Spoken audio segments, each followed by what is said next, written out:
Well, as we celebrate the nation's 246th birthday, most of us are proud to be Americans. But there are some on the left who are pretty upset about the Supreme Court's abortion ruling, and they don't know if they want to celebrate. Well, here's a few examples. Attorney Amelia Boone tweeted this: "I think many of us are feeling conflicted about celebrating the 4th of July right now."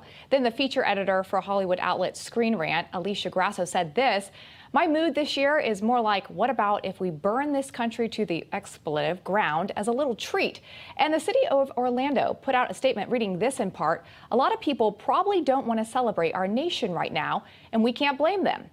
When there is so much division, hate, and untrust, why on earth would you want to have a party celebrating any of it?" Well, Orlando officials have since apologized about that statement, saying that they take pride in celebrating Independence Day. But it is frustrating to hear a lot of these comments and others that I have heard. But the beauty of America is that you don't have to celebrate. Nobody is forcing you to do it. That is your right as an American. But let me tell you why you should. America is one of the oldest democracies to have ever lived. We are trailblazers. Nobody has ever done this before. America is the melting pot of the world. People from different backgrounds, races, ethnicities coming together to be the shining light on a hill. And that isn't easy. But it doesn't mean that we just burn it all to the ground. We are one of the longest living democracies for a reason. Our forefathers built this nation on lasting principles: freedom, limited government, checks and balances, separation of power, and liberty for all. I mean, these are rights endowed by our Creator.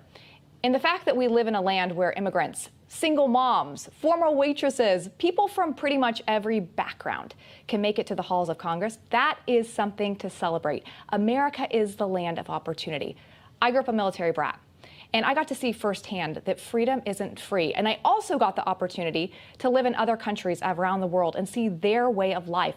And let me tell you, I think there's a lack of perspective by some Americans who have forgotten that freedoms that we enjoy every day aren't available in most places around the world.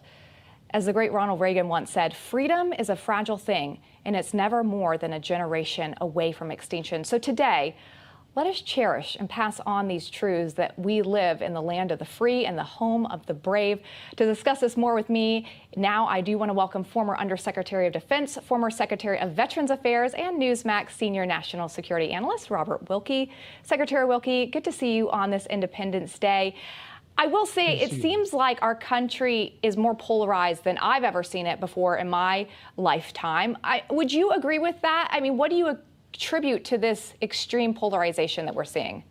Well, it's certainly the second time in my lifetime. I'm the son of a Vietnam soldier, and I saw the country ripped apart in the 1960s and 1970s, then through the eyes of a child. My father couldn't even wear his uniform off post at Fort Bragg because of the times we were in. However, something more pernicious is going on now than then. At those times, it was just exhaustion from bad leadership. Now we have leadership that openly questions the very essence of the United States. We just saw the President of the United States in Spain attack the institution of the Supreme Court. We have seen now the Secretary of Defense and the Secretary of State condemn the Supreme Court. Our education system teaches that we are an irredeemable society. And yet, as you pointed out, this is the last best hope on earth. This is the only nation on the planet where people fight and die to come to every day. And unlike our friends in France, which was built on the nonsense of revolutionary utopianism, or even in Great Britain, if you read the lines of their national anthem about crushing the knaves who dare oppose the family of the king, we were built on universal values endowed by the Creator. And these very people who are condemning the country are living under the protections provided by a Constitution that is now 233 years old. And I would say, by people like your father and my father. The American soldier has done more to protect freedom, the single American soldier, than all the professors, all the pundits, all the protesters combined will ever do. That is a good word. Speaking of a veteran, recently a 100-year-old World War II veteran broke down in tears. I know many people have seen this image of him doing that, but he was saying people have forgotten the sacrifice of my generation. I mean, he's 100 years old. Do you think that this generation is doing a good enough job of passing down the importance of our foundation and where it came from? Only have about a minute left for you, sir. No, I don't. And I mentioned the President of the United States and the people around him, who I get the impression they don't even like the country. And then you add that to an education system that is overrun by left-wing dogma, alien to the very notion of America.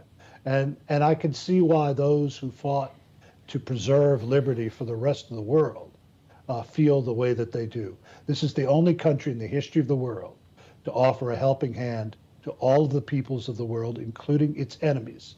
And that is forgotten by the leftists who continue to attack and continue to degrade what is, as you have said, the last best hope on earth.